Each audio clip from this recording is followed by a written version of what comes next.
মূলত দাবি আমাদের যে তিলোত্তমার যারা প্রকৃত দোষী তাদের চূড়ান্ত শাস্তি হোক। দ্বিতীয় দাবি আমার দফায় দাবি এক মুখ্যমন্ত্রীর পদত্যাগ।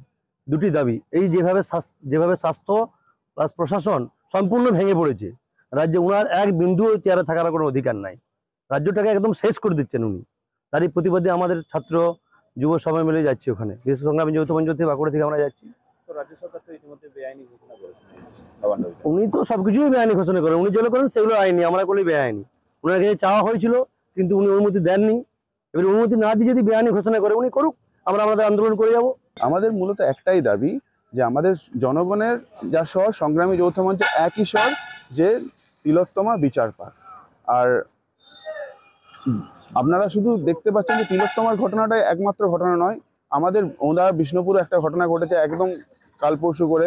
তার আগে বর্ধমানে 14 তারিখে রাত্রেবেলা একটি একই ঘটনা ঘটেছে। কিন্তু এই রাজ্যে এই ঘটনার যে ছড়াছড়ি, সেখানে আমাদের রাজ্যের যে আইন, সে আইন যদি স্ট্রং না হয়, মানুষের মধ্যে সেই চেতনা যদি না জাগ্রত করা যেতে পারে, তাহলে আমরা সমাজটাকে কোন দিকে নিয়ে যাওয়ার চেষ্টা করছি। আমাদেরকে তো চেষ্টা করতে হবে যাতে সমাজটা উন্নতির দিকে। আমরা সেই একই দাবি নিয়ে এগোচ্ছি যাতে এই বিচারটা দ্রুত হয়, কোনো কাউকে বলির পাঁঠা না করে সাজিয়ে দেওয়া না দেওয়া হয়, যাতে বিচারটা অন্যরকম দিকের দিকে চলে আসে।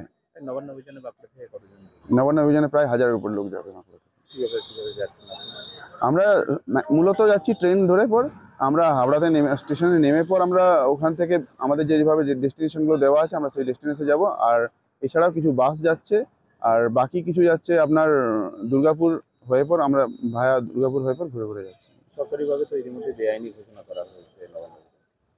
দেখুন, সরকারিভাবে ওনারা ঘোষণা করেছেন, ওনারা যেটা বলতে চাইছেন যে আমরা কোনো ইললিগাল কাজ করতে যাচ্ছি, কিন্তু মোটেও না। সুপ্রিম কোর্টে যা রায় দিয়েছে, সুপ্রিম কোর্ট বলেছেন যে শান্তিপূর্ণ মিছিল বৈধ, এবং আমরা শান্তিপূর্ণভাবে আমাদের বিক্ষোভ আমরা প্রদর্শন করতেই পারি।